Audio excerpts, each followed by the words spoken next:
ആകാശവാണി. നമസ്കാരം. പ്രാദേശിക വാർത്തകൾ വായിക്കുന്നത് സുധിൻ സൈനുദ്ദീൻ. പ്രധാന വാർത്തകൾ.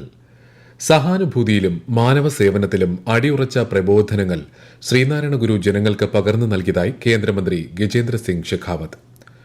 സംസ്ഥാന സർക്കാരിന്റെ MT അനുസ്മരണം മുഖ്യമന്ത്രി പിണറായി വിജയൻ തിരുവനന്തപുരത്ത് ഉദ്ഘാടനം ചെയ്തു. സമൂഹത്തെ പുരോഗമനപരമായി മുന്നോട്ട് നയിച്ച എഴുത്തുകാരനായിരുന്നു MT വാസുദേവൻ നായരെന്ന് മുഖ്യമന്ത്രി. സംസ്ഥാനത്ത് വലിച്ചെറിയൽ വിരുദ്ധ വാരാചരണത്തിന് നാളെ തുടക്കം.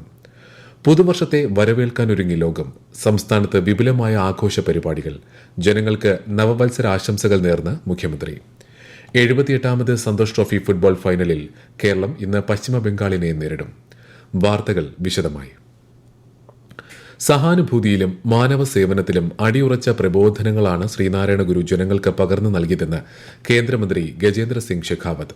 എല്ലാ സംസ്കാരങ്ങളെയും ബഹുമാനിക്കണമെന്ന മൂല്യം അദ്ദേഹം മുന്നോട്ട് വച്ചതായും 92ാമത് ശിവഗിരി തീർത്ഥാടനത്തിന്റെ ഭാഗമായി നടന്ന കൃഷി, കൈത്തൊഴിൽ, വ്യവസായ, ടൂറിസം സമ്മേളനം ഉദ്ഘാടനം ചെയ്തുകൊണ്ട് കേന്ദ്രമന്ത്രി പറഞ്ഞു.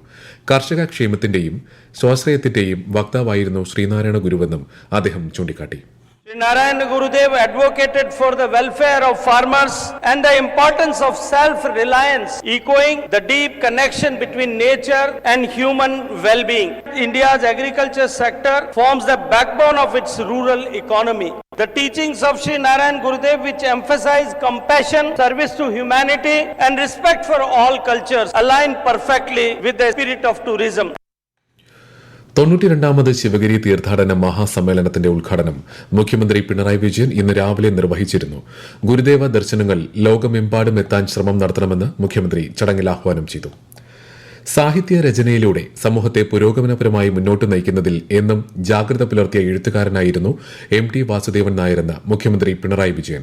സാംസ്കാരിക വകുപ്പ് തിരുവനന്തപുരം ടാഗോർ തിയേറ്ററിൽ സംഘടിപ്പിച്ച MT അനുസ്മരണം ഉദ്ഘാടനം ചെയ്യുകയായിരുന്നു മുഖ്യമന്ത്രി. സാഹിത്യമോ സിനിമയോ പത്രപ്രവർത്തനമോ ഏത് രംഗവുമാകട്ടെ അവിടെയെല്ലാം തിളങ്ങുന്ന മുദ്ര പതിപ്പിച്ച വ്യക്തിത്വമാണ് MT എന്നും ശ്രീ പിണറായി വിജയൻ പറഞ്ഞു.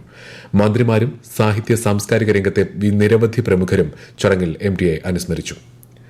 സംസ്ഥാനത്ത് വലിച്ചെറിയൽ വിരുദ്ധ വാരാചരണത്തിന് നാളെ തുടക്കമാകുമെന്ന് മന്ത്രി MB രാജേഷ്. ശാസ്ത്രീയ മാലിന്യ സംസ്കരണം വലിയ തോതിൽ പുരോഗമിക്കുമ്പോഴും വലിച്ചെറിയൽ ശീലം ഉപേക്ഷിക്കാൻ ജനങ്ങൾ തയ്യാറായിട്ടില്ലെന്നും ഇതിനായി വിപുലമായ ബോധവൽക്കരണ പരിപാടികൾക്കാണ് സർക്കാർ രൂപം നൽകിയിരിക്കുന്നതെന്നും മന്ത്രി വാർത്താസമ്മേളനത്തിൽ പറഞ്ഞു. ബ്രഹ്മപുരം സംഭവത്തിന് ശേഷം കേരളത്തിലെ മാലിന്യ സംസ്കരണത്തിൽ വലിയ മാറ്റങ്ങൾ സംഭവിച്ചതായും വീടുകളിൽ നിന്നും സ്ഥാപനങ്ങളിൽ നിന്നും ഉള്ള വാതിൽപ്പടി മാലിന്യ ശേഖരണം 87% വർദ്ധിച്ചെന്നും മന്ത്രി വ്യക്തമാക്കി. 1 മുതൽ 7 വരെ ഒരാഴ്ച പ്രത്യേകമായി ഒരു പ്രശ്നത്തിൽ ഫോക്കസ് ചെയ്തുകൊണ്ടുള്ള ഒരു ക്യാമ്പയിനാണ് എടുക്കുന്നത്. അത് വലിച്ചെറിയൽ വിരുദ്ധ വാരാചരണമാണ്. ഈ വലിച്ചെറിയൽ എന്നത് ഒരു സംസ്കാരശൂന്യമായിട്ടുള്ള ഒരു ഏർപ്പാടായിട്ട് നമ്മൾ കാണുകയും അതിനെ തടയാൻ എല്ലാ തരത്തിലുള്ള മാർഗവും സ്വീകരിക്കണം. അപ്പൊ ബോധവൽക്കരണത്തിന്റെ ഭാഗമായിട്ടാണ് വലിച്ചെറിയൽ വിരുദ്ധ വാരം സംഘടിപ്പിക്കുന്നത്. ഈ ഒരാഴ്ച ജനപ്രതിനിധികളുടെ നേതൃത്വത്തിലും അതുപോലെ തന്നെ പ്രാദേശികമായ ജനകീയ സമിതികളുടെ നേതൃത്വത്തിലും ഭവന സന്ദർശനം ഉൾപ്പെടെയുള്ള ബോധവൽക്കരണ പരിപാടികൾ നടത്താം. 2025 വരവേൽക്കാനൊരുങ്ങി ലോകം. പുതുവർഷം ആദ്യം എത്തിച്ചേരുന്ന കിരിബാത്തി ദ്വീപിൽ ഇന്ത്യൻ സമയം ഉച്ചതിരിഞ്ഞ് 3:30 നവവത്സരം പിറന്നു. കേരളത്തിലെ വിനോദസഞ്ചാര കേന്ദ്രങ്ങളിലും കടൽ തീരങ്ങളിലും വിപുലമായ ആഘോഷ പരിപാടികളാണ് പുതുവർഷത്തോടനുബന്ധിച്ച് നടക്കുന്നത്.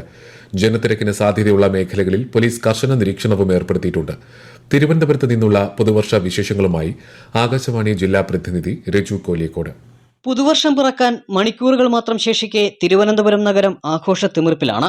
കോവളം, വർക്കല, ശംഖുമുഖം, പൂവാർ തുടങ്ങി ജില്ലയിലെ പ്രധാന വിനോദസഞ്ചാര കേന്ദ്രങ്ങളിലെല്ലാം പുതുവർഷാഘോഷത്തിനായി ജനങ്ങൾ എത്തിക്കൊണ്ടിരിക്കുകയാണ്.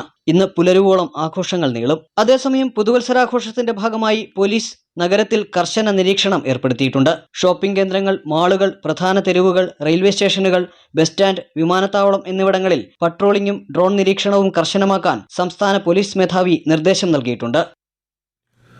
പുതുവർഷ ആഘോഷങ്ങളോടനുബന്ധിച്ച് ഫോർട്ട് കൊച്ചിയിലും വിപുലമായ പോലീസ് ക്രമീകരണങ്ങൾ ഏർപ്പെടുത്തി. വെളി ഗ്രൌണ്ടിലും പരിസരത്തുമായി 400ഓളം CCTV ക്യാമറകൾ സ്ഥാപിച്ചിട്ടുണ്ട്. ഗാലറി കൊച്ചിയുടെ നേതൃത്വത്തിൽ വെളി ഗ്രൌണ്ടിൽ ഇന്ന് അർദ്ധരാത്രി പാപ്പാഞ്ഞിയെ കത്തിക്കാൻ ചടങ്ങ് നടക്കും. കോടതിയുടെ നിർദ്ദേശപ്രകാരം 70 അടി ദൂരത്തിൽ സുരക്ഷാ വേലി ഉൾപ്പെടെ ഇതിനായി സ്ഥാപിച്ചിട്ടുണ്ട്. രാജ്യത്ത് ദുഃഖാചരണം തുടരുന്ന സാഹചര്യമായതിനാൽ ഫോർട്ട് കൊച്ചി പരേഡ് ഗ്രൌണ്ടിൽ ഇന്ന് പാപ്പാഞ്ഞിയെ കത്തിക്കൽ ചടങ്ങ് ഉണ്ടാവില്ല. നാളെ നടത്താനിരുന്ന ഫോർട്ട് കൊച്ചി കാർണിവൽ റാലിയും 2-ാം തീയതിയിലേക്ക് മാറ്റിയിട്ടുണ്ട്. പുത്തൻ പ്രതീക്ഷകളോടെ പുതിയ നാളുകളെ വരവേൽക്കാനുള്ള ആഘോഷത്തിന്റെ സുദിനമാണ് പുതുവത്സര ദിനമെന്ന് മുഖ്യമന്ത്രി പിണറായി വിജയൻ. ജാതി മതവർഗ ഭേദമന്യേ എല്ലാവരും ഒത്തൊരുമിക്കുന്നു എന്നതാണ് പുതുവർഷ രാവിന്റെ പ്രത്യേകത. നാളുകളെ പ്രകാശപൂർണമാക്കാനുള്ള ഊർജ്ജവും പ്രചോദനവും 2025 നമുക്ക് പകരട്ടെയെന്നും മുഖ്യമന്ത്രി ആശംസിച്ചു. ഈ വാർത്തകൾ ആകാശവാണിയിൽ നിന്ന്. ആകാശവാണി വാർത്തകളും വാർത്താ അധിഷ്ഠിത പരിപാടികളും all India radio news Thiruvananthapuram YouTube ചാനലിലും @all India radio news Thiruvananthapuram Facebook പേജിലും AIR ന്യൂസ് _ ഇൻസ്റ്റഗ്രാം അക്കൌണ്ടിലും @AIR ന്യൂസ് _TVM X ഹാൻഡിലും ലഭ്യമാണ്. കേരള ഗവർണറായി രാജേന്ദ്ര വിശ്വനാഥ് ആർലേക്കർ മറ്റന്നാൾ സത്യപ്രതിജ്ഞ ചെയ്യും. രാജ്ഭവൻ ഓഡിറ്റോറിയത്തിൽ രാവിലെ 10:30 നടക്കുന്ന ചടങ്ങിൽ ഹൈക്കോടതി ചീഫ് ജസ്റ്റിസ് മുമ്പാകെയാണ് സത്യപ്രതിജ്ഞ. നാളെ വൈകുന്നേരം തിരുവനന്തപുരം വിമാനത്താവളത്തിലെത്തുന്ന നിയുക്ത ഗവർണറെ മുഖ്യമന്ത്രി പിണറായി വിജയൻ, സ്പീക്കർ AN ഷംസീർ, മന്ത്രിമാർ തുടങ്ങിയവർ ചേർന്ന് സ്വീകരിക്കും. സ്വർണത്തിന്റെയും മറ്റ് വിലയേറിയ രത്നങ്ങളുടെയും 10 ലക്ഷമോ അതിനു മുകളിലോ മൂല്യമുള്ള ചരക്ക് നീക്കത്തിന് സംസ്ഥാനത്തിനുള്ളിൽ നാളെ മുതൽ ഇ-വേ ബില്ല് നിർബന്ധമാക്കി.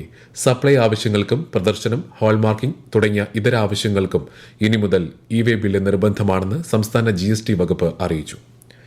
കൊച്ചി കലൂർ സ്റ്റേഡിയത്തിൽ വീണ് ഉമ തോമസ് MLAക്ക് ഗുരുതരമായി പരിക്കേറ്റ സംഭവത്തിൽ അറസ്റ്റിലായ 3 നടത്തിപ്പുകാർക്കെതിരെ പോലീസ് ജാമ്യമില്ലാ വകുപ്പുകൾ പ്രകാരം കേസെടുത്തു.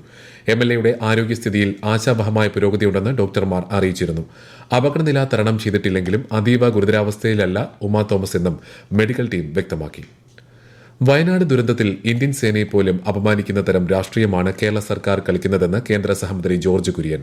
കേരളം കണക്ക് നൽകാൻ കാലതാമസം വരുത്തിയതിനാലാണ് കേന്ദ്ര സഹായം ലഭിക്കാൻ വൈകിയതെന്നും വയനാട് ദുരിതബാധിതർക്ക് കേന്ദ്രം നൽകേണ്ടതെല്ലാം നൽകുമെന്നും അദ്ദേഹം ഇടുക്കിയിൽ പറഞ്ഞു.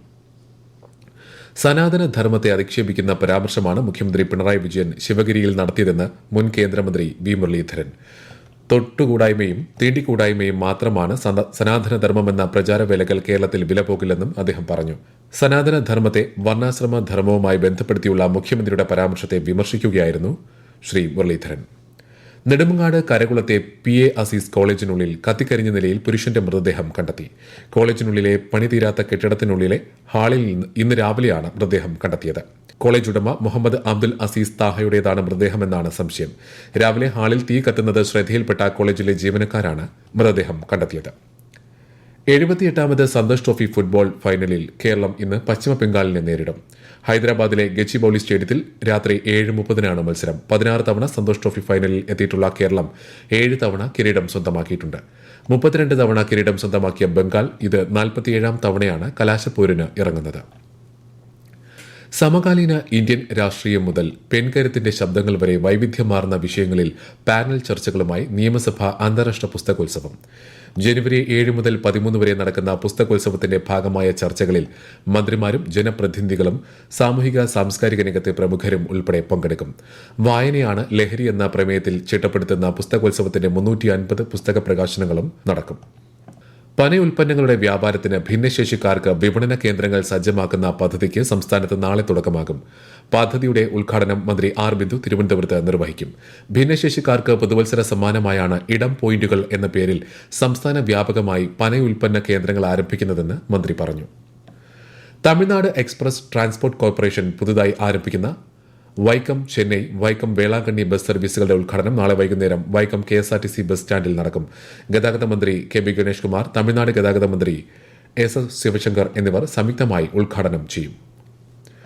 വയോജനങ്ങളുടെ ശാരീരിക മാനസിക ആരോഗ്യം ലക്ഷ്യമിട്ട് സംസ്ഥാന ആയുഷ് വകുപ്പിന്റെ നേതൃത്വത്തിൽ സംഘടിപ്പിച്ച പ്രത്യേക വയോജന മെഡിക്കൽ ക്യാമ്പുകളുടെ റിപ്പോർട്ട് ആരോഗ്യമന്ത്രി വീണ ജോർജിന് ആയുഷ് മിഷൻ സംസ്ഥാന director doctor D Sajith Babu കൈമാറി. 2408 മെഡിക്കൽ ക്യാമ്പുകളാണ് സംസ്ഥാനത്തിന്റെ വിവിധ ഭാഗങ്ങളിലായി ഇതിലൂടെ സംഘടിപ്പിച്ചത്. പ്രധാന വാർത്തകൾ വീണ്ടും. സഹാനുഭൂതിയിലും മാനവ സേവനത്തിലും അടിയുറച്ച പ്രബോധനങ്ങൾ ശ്രീനാരായണ ഗുരു ജനങ്ങൾക്ക് പകർന്നു നൽകിയതായി കേന്ദ്രമന്ത്രി ഗജേന്ദ്ര സിംഗ് ഷെഖാവത്ത്. സംസ്ഥാന സർക്കാരിന്റെ MT അനുസ്മരണം മുഖ്യമന്ത്രി പിണറായി വിജയൻ തിരുവനന്തപുരത്ത് ഉദ്ഘാടനം ചെയ്തു.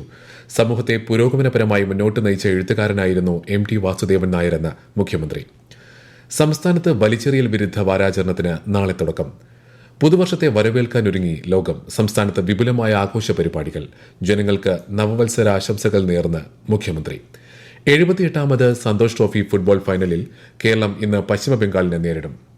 പ്രാദേശിക വാർത്തകൾ കഴിഞ്ഞു. അടുത്ത വാർത്താ പ്രക്ഷേപണം രാത്രി 7:25.